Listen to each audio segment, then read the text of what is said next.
tere tulemast! Täna lähme ja sukeldume Linuxi logide maailma, aga teeme seda natuke teistmoodi. Mõtleme endast kui digitaalsest detektiivist ja meie missioon – harrutada lahti süsteemide kõige sügavamad saladused. Ja selleks kasutame me kõige olulisemat tõendusmaterjali, mis üldse olla saab – logifaile. No nii, see on see hetk. Kujuta ette, pinge on laes, kõik silmad on sinu peal. See ongi see digitaalse detektiivi kõige klassikalisem kuriteopaik. Ja sinu vastusest sõltub absoluutselt kõik, kas sellest paanikast saab kiire lahendus või hoopis süvenev kriis. Ja just täpselt siin, just sel hetkel tulevadki mängu logid. Ja vaatame korraks neid kahte võimalikku vastust. Ühelt pool ilma logideta valitseb täielik teadmatus ja abitus. Aga logidega oled sina olukorra kangelane. Sa ei paku huupi, ei, sa esitad külmi fakte, mis juhtus, millal see juhtus ja kes seda tegi. Ja see ongi logide tegelik supervõime. Need muutavad totaalse kause kristallselgeks pildiks. Okei, selleks, et sinust saaks tõeline maisterdetektiiv, oleme tänase uurimise jaganud videossa. Kõigepealt vaatame, miks logid on üldse nii elutähtsad. Siis uurime, kust nad tulevad, seejärel võtame ette peamised tööriistad, õpime kogu seda infotulva korrastama ja lõpetuseks vaatame üle mõned tõelised profinippid. Läheme peale. Nii, alustamegi siis esimesest osast. Miks me üldse logidest räägime? Sest need on absoluutselt iga süsteemi uurimise vundament. Mõtle nendest kui digitaalsetest sõrmejälgedest, isegi DNA-proovidest. Just need aitavad meil tõe päevavalgele tuua. Võtame nüüd ette ühe täiesti tüüpilise logirea. See on nagu detektiivi isiklik märkmeleht, vaatame lähemalt. Kõigepealt ajatempel. See ütleb meile täpselt, millal sündmus toimus. Siis on allikas ehk kes või mis selle tekitas. Siin näites on see SSH-teenus. Ja lõpuks on sisu ise. See ongi lugu sellest, mis tegelikult juhtus. Iga selline tükike on üks oluline killuke suures pusles. Aga miks see kõik siis nii oluline on? No esiteks, vigade otsimine. Logi näitab sulle täpselt, miks see rakendus jälle kokku jooksis.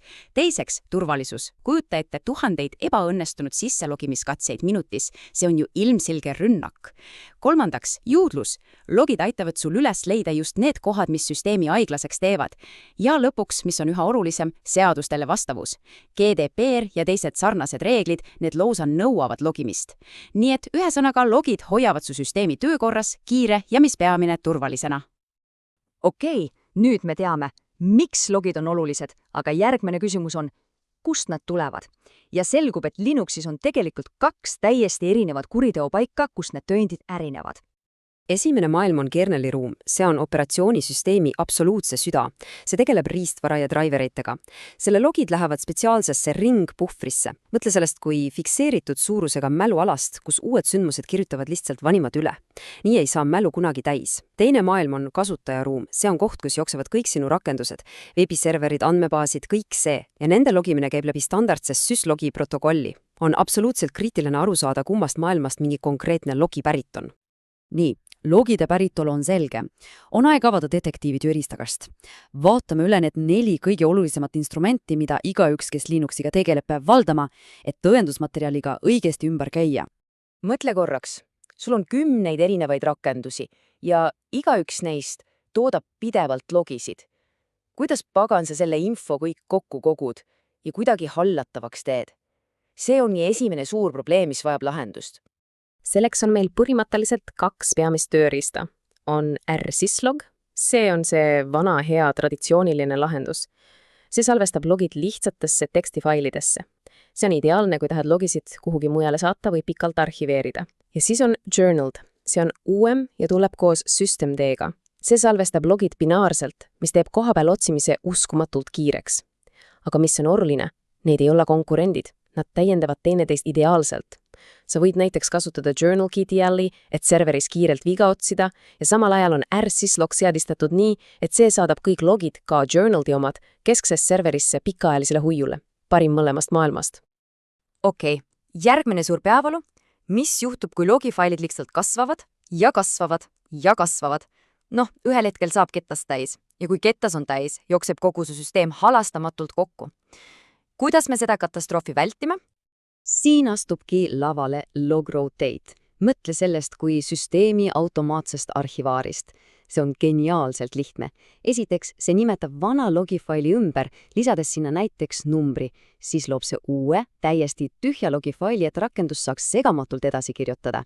Vana fail pakitakse ilusti kokku, et ruumi säästa. Ja lõpuks, kui on kogunenud näiteks 7 vana faili, siis kõige vanem lihtsalt kustutatakse ära.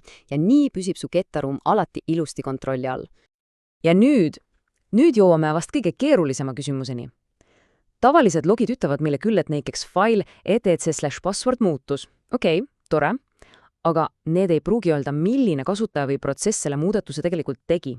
Kuidas me selle absoluutselt kriitilise info kätte saame? Selle jaoks on meil vaja spetsialisti ja tema nimi on auditeed. See on midagi palju enamat kui tavaline logimine. See on loodudki vastama just neile rasketele küsimustele. Mõtle sellest kui süsteemi turvakaamerast, mis salvestab absoluutselt iga liigutuse. See logib detailselt, kes tegi mida, millal ja isegi kuidas. See on see sügav auditi jälg, mis on turvalisuse ja igasuguste regulatsioonide täitmise jaoks lihtsalt asendamatu. Okei, tööriistad on meil olemas, aga nüüd on meil uus probleem. Me uppume andmetesse. Kuidas me suudame selle kaootilise logide uputuse muuta millekski selgeks ja päriselt kasutatavaks? Esimene samm on sorteerimine allika järgi. Selleks on mõiste nimega facility. Ära lase end nimest heitutada, see on tegelikult lihtsalt silt, mis ütleb, millisest süsteemi osast logi pärineb. Ja see on geniaalne, sest nii saame me rsyslogis öelda, kuule, kõik AUF-teated pane faili nimega auf.log ja kõik meiliga seotud asjad pane mail.logi. Nii on hiljem õiget asja leida kordades lihtsam. Teine viis korra loomiseks on severity ehk tõsisusaste. See vastab küsimusele, kui hull asi on. Kas ma pean nüüd kohe reageerima? Skaala ulatub emerge tasemest, mis põhimõtteliselt tähendab, et äpi kõik põleb, kuni debug tasemeni, mis on pigem arendajate pärusmaa. Ja see on võimas, sest me saame seadistada endale teavitused ainult kõige kriitilisematele vigadele. Emerge, crit ja R. Nii me ei upu valehäiretesse ja saame keskenduda sellele, mis on päriselt oluline. Ja niipea, kui sul on rohkem kui üks server, muutub keskne logimissüsteem absoluutselt hädavajalikuks. Idee on iseenesest lihtne. Kui üks su serverid, need algatajad, saadavad oma logid ühte turvalisele kesksesse kogujasse. Miks see nii tähtis on? Turvalisus. Kui ründaja murrab sisse ühte su serverisse, ei saada oma jälgi kustutada, sest logid on juba turvaliselt teises masinas. Ja lisaks sellele on sul üks keskne koht, kust otsida probleeme kogu oma süsteemist. See teeb vigade leidmise lihtsalt kordades kiiremaks. Ja lõpetuseks võtame kokku mõned tõelise meisterdetektiivi nippid. Need on need parimad praktikad, mis kindlustavad, et sul logimissüsteem on alati turvaline, efektiivne ja valmis sind aitama just siis, kui seda kõige rohkem vajad. Esiteks, turvalisus.